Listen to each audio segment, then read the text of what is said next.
Hi, I am Vikrant Rajkar, motivational speaker, business consultant, life coach.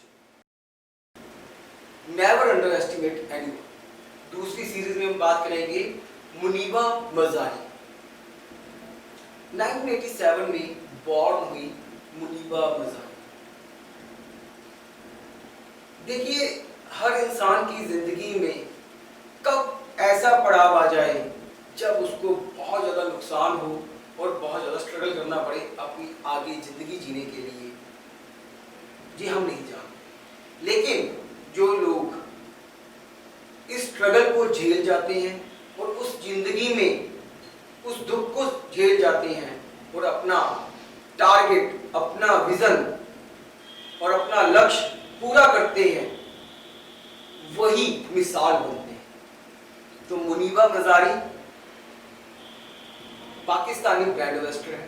Muniba की शादी 18 साल की उम्र में हो गई। 87 में बॉर्न हुई लड़की और उसकी शादी 18 साल की उम्र में हो गई, जबकि उनका मन नहीं था कि वो उस शादी के लिए तैयार नहीं थी। लेकिन फिर भी एक प्रेशर में उनकी शादी कर दी गई। शादी के बाद एक ऐसी घटना हुई जिसने मुनीबा को शारीरिक तौर से और दिमागी तौर से तोड़ दिया। एक कार एक्सीडेंट में उनके हस्बैंड ने उनको अकेला छोड़कर छलांग लगा दी और उनकी कार का एक्सीडेंट हो गया, जिसमें उनकी काफ़ी हड्डियां टूटी और हड्डियां टूटने के बाद उनके 3 छोटे ऑपरेशन और 2 बड़े ऑपरेशन हुए। 3 महीने हॉस्पिटल में बेड पर रही। उसके बाद 2 साल घर पर बेड पर ही रही और सिर्फ बाहर देखती रहती थी कि मेरे साथ ये क्यों हुआ। और सबसे बड़ी जो एक औरत के लिए दुख की बात होती है कि डॉक्टर ने कहा कि अब आप कभी मां नहीं बन सकते, जिसने उनको और ज्यादा दुख दिया। उसके बाद मुनीबा ने इस संघर्ष के दौर को झेला। झेलने के बाद मुनीबा को आर्ट का बहुत शौक था, पेंटिंग का बहुत शौक था। उन्होंने अपने मनोबल को ऊंचा किया और उन्होंने इन सारी चीजों को भुलाकर पेंटिंग में अपना करियर स्टार्ट किया। मुनीबा कहती हैं कि मैंने अपने उस दौर को समझा, महसूस किया और आगे बढ़ी। दोस्तों, यहाँ पर अगर किसी इंसान को एक हल्का सा बुखार हो जाए और वो हफ्ते के लिए बेड रेस्ट पे चले जाए, तो हम अपना टारगेट पेंडिंग कर देते हैं, अपना गोल लक्ष्य पेंडिंग कर देते हैं।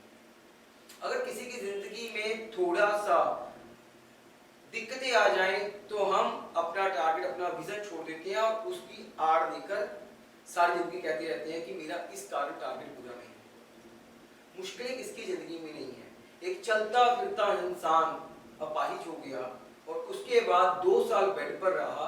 बेड पर रहने के बाद उनको पता लगा कि अब वो कभी चल नहीं सकती, कभी आगे बढ़ नहीं सकती, कभी मां नहीं बन सकती। उसके बावजूद इस औरत ने अपने आप का आगे बढ़ने की ठानी, अपना मनोबल मजबूत किया और एक as a artist, as a painter उन्होंने अपना करियर शुरू किया, जिनका उनको शौक था।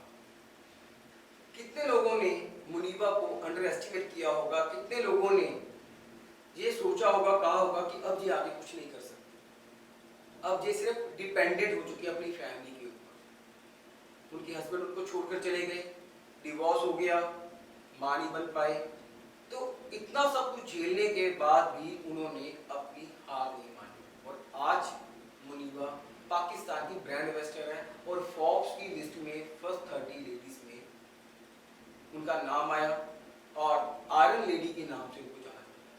तो इस कहानी से मुझे ये सीखने को मिलता है कि हालात कभी एक से नहीं होते। एक अच्छा भला इंसान भी कभी जाकर लाचार भी हो सकता है, जहाँ उसका नुकसान भी हो सकता है, जब कुछ भी हो सकता है और हम लोग उसकी उस लाचारी को अंडर एस्टिमेट करने लग जाते हैं और उसका नुकसान सोचने लग जाते हैं और उसको हम बड़ा नीचा देखने लग जाते हैं कि ये इंसान अब कुछ नहीं करेगा, ये तो सिर्फ डिपेंडेंट हो चुका है।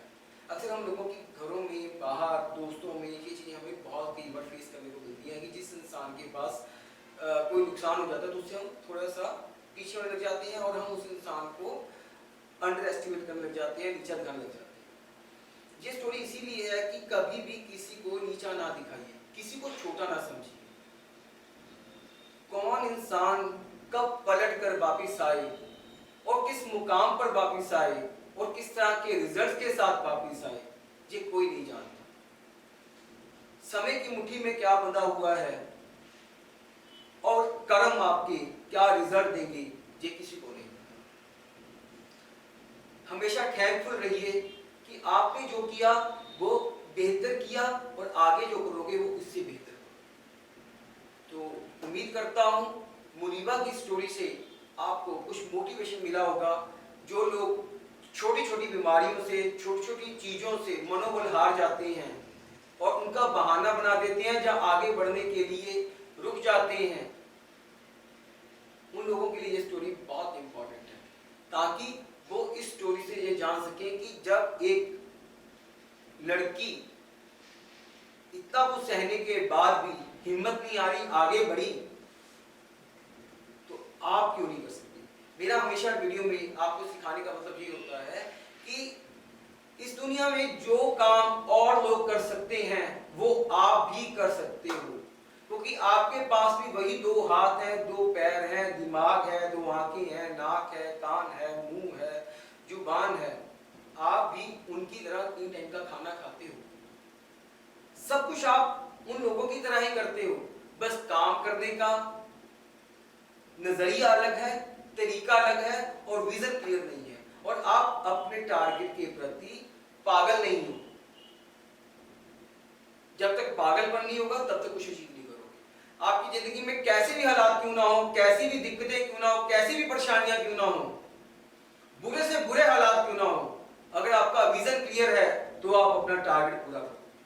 और जो लोग दूसरों को अंडर एस्टिमेट करते हैं, नीचा दिखाते हैं, उन लोगों को यह सोचना बहुत जरूरी है कि अगर आज वो किसी को नीचा दिखा रहे हैं, अंडर एस्टिमेट कर रहे हैं, कल को ये समय उन पर भी आ सकता है। तो तब ये नहीं कहना कि वाई मी, मैं ही क्यों, क्योंकि आप तब वैसे थे, इसलिए वाई यू। उम्मीद करता हूं कि जो लोग दूसरों की तरफ उंगलियां करते हैं, उनको टांग खींचते हैं, उनको नीचा दिखाते हैं, वो अपनी सोच को बदलने की कोशिश करेंगे और दूसरों को मोटिवेट करेंगे, प्रोत्साहित करेंगे और उनके काम में उनके हेल्पफुल और उनका मोरल हाई करेंगे। नमस्कार, मैं आपका विक्रांत राय। अगली बार कुछ और देकर मिलेंगे। बाय।